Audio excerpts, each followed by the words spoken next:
जय श्री कृष्ण। राधे राधे। राधे सत्संग में सत्संग का रसपान करते मेरे सभी आत्मीय जनों, राधे सत्संग में आज अपन एक सुंदर सुनहरा बहुत रोचक प्रसंग देखेंगे कि जिसमें प्रभु क्या तक कर सकते हैं अपने भक्तों के लिए और अपने भक्तों का हित करने के लिए प्रभु कहाँ तक जाते हैं, उसका एक सुंदर सुनहरा प्रसंग देखेंगे। लेकिन इससे पूर्व अगर आपने राधे सत्संग चैनल को सब्सक्राइब न किया हो तो सब्सक्राइब कर देना, जिससे आपको हर सत्संग की जानकारी नोटिफिकेशन से मिलती रहे। और अगर आपको ये सत्संग वीडियो पसंद आए तो उसे लाइक करके शेयर करना, जिससे आपके हर स्नेही जन लाभान्वित हो सके। तो प्रियजनों, वडोदरा के पास एक गांव था। वो गांव में कृष्ण भगवान का एक परम भक्त ऐसा मनसुख मास्टर जी स्कूल में बच्चों को बहुत अच्छे से अच्छा पढ़ाते, अच्छी शिक्षा के साथ साथ बच्चों में अच्छे संस्कार भी देते, प्रभु का हर पल चिंतन करते रहते थे।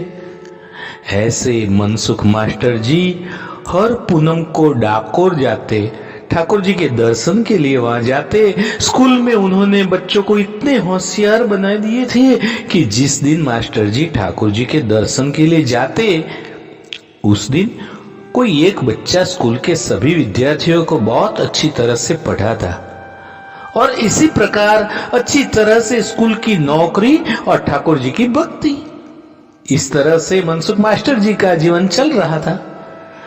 गांव के कुछ ईर्ष्यालु लोगों ने वडोदरा के शिक्षणाधिकारी से मनसुख मास्टर जी की शिकायत कर दी कि हमारे गांव के जो मास्टर जी हैं ना, वे बच्चों को पढ़ाने के बदले डाकोर ठाकुर जी के दर्शन के लिए चले जाते हैं और इसी वजह से यहाँ के बच्चों की पढ़ाई खराब होती है।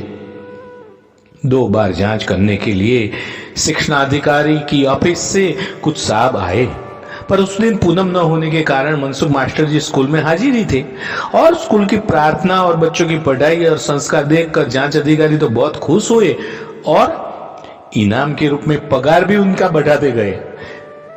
गांव के लोगों को जब इस बात का पता चला तो सभी ने निश्चय किया कि फिर से शिकायत की जाए और इस बार स्पष्ट शब्दों में लिखा गया कि पूनम के दिन इनकी जांच की जाए।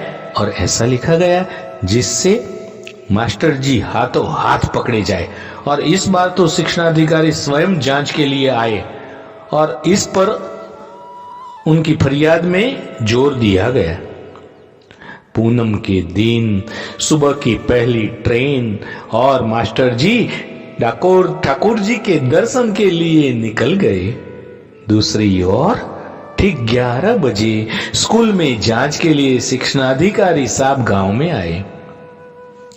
गांव के लोगों ने शिक्षणाधिकारी साहब का स्वागत किया। मास्टर जी की पत्नी को जब इस बात का पता चला, गांव में जांच के लिए साहब आए हैं और मास्टर जी तो ठाकुर के दर्शन के लिए गए हैं, तुरंत वह दौड़ती दौड़ती घर में गई, ठाकुर जी की मूर्ति के समक्ष घी का दीपक जलाया और ठाकुर जी से कहने लगी, हे रणछोड़राय, मेरे पति की नौकरी चली जाए और उसकी मुझे कोई चिंता नहीं है, पर कल सुबह जब यह बात सभी को पता चलेगी तो आप पर भरोसा कौन करेगा। हे मेरे ठाकुर जी, हमारी लाज रखना। और दूसरी क्षण डाकोर के ठाकुर जी की मूर्ति में से साक्षात ठाकुर जी अपने भक्त की लाज रखने के लिए मनसुख मास्टर जी का रूप धारण कर दिया और गांव के स्कूल में बच्चों को पढ़ाने लग गए। जैसे ही गांव के लोग और शिक्षणाधिकारी जांच करने के लिए आए तो उन्होंने क्या देखा? उन्होंने देखा कि मास्टर जी तो आंखें बंद करके कृष्ण की प्रार्थना गा रहे हैं और बच्चे उतनी ही सुंदरता से उनके पीछे पीछे गा रहे हैं। प्रार्थना पूरी होने के बाद मास्टर जी के रूप में आए भगवान ने कहा, साहब, मुझे पहले खबर कर दी होती तो आप सभी के स्वागत की अच्छी से अच्छी तैयारी करता। शिक्षणाधिकारी ने बच्चों से प्रश्न पूछे। होशियार बच्चों ने सभी प्रश्नों का विस्तार से अच्छी तरह से जवाब दिए। बच्चों की शिक्षा और अच्छे संस्कार देखकर शिक्षणाधिकारी साहब बहुत खुश हुए। शिक्षणाधिकारी साहब ने इनाम के रूप में पगार में बढ़ोतरी और एक इंक्रीमेंट भी देने की घोषणा कर दी। गांव के लोग अंदर ही अंदर जलकर राख हो गए। सही घटना तो अब घटती है। शिक्षणाधिकारी खुश होकर वडोदरा जाने के लिए रेलवे स्टेशन पर पहुंचते हैं तो अचानक उन्होंने क्या देखा? ताज्जुब से अचानक सामने से डाकोर से ठाकुर जी का दर्शन करके मनसुख मास्टर जी ट्रेन से उतरे और मनसुख मास्टर जी को देखकर शिक्षणाधिकारी चौंक गए। वो तो दंग आश्चर्यचकित रह गए। मास्टर जी भी शिक्षणाधिकारी को देखकर घबरा गए।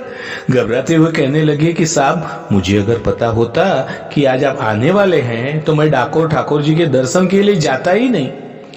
शिक्षणाधिकारी साहब ने कहा, अरे मनसुख जी, आप क्यों मजाक कर रहे हैं? मैं आपके स्कूल में जांच करने गया, आप खुद तो उधर पूरे दिन हमारे साथ रहे थे। अरे ये सब क्या है? मुझे कुछ समझ में नहीं आ रहा है।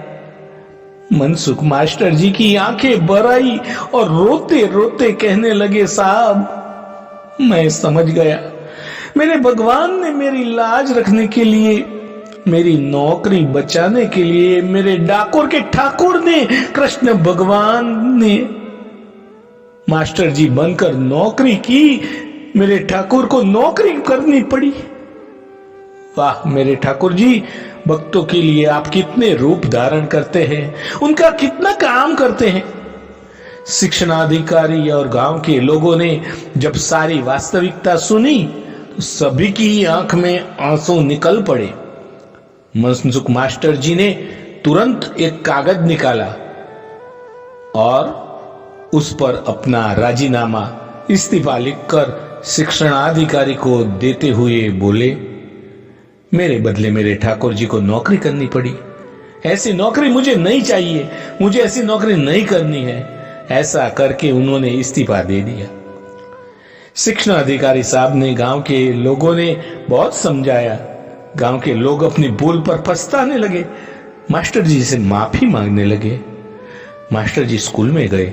जिस कुर्सी पर मुरलीधर भगवान श्री कृष्ण मेरे ठाकुर जी बैठे थे, उसकी 4 परिक्रमा कर उसे प्रणाम कर चौधार आंसू से रोने लगे। हे मेरे नाथ, अखिल ब्रह्मांड के मालिक, आज आपको मेरे जैसे तुच्छ मानव के कारण मास्टर का रूप धारण करके नौकरी करनी पड़ी। हे मेरे प्रभु, आज आपने साबित कर दिया कि आप अपने भक्तों के लिए किसी भी हद तक जा सकते हो। वाह मेरे ठाकुर जी, वाह। तो प्रियजनों, हमने देखा कि मास्टर जी के लिए भगवान ने कहां तक प्रयत्न किया। भगवान ने खुद मास्टर जी की नौकरी ली और भक्त की लाज बचाई। इस छोटे से सुनहरे प्रसंग के साथ आज राधे सत्संग को श्री वल्लभ के चरणों में समर्पित करके यत्र विराम देते हैं।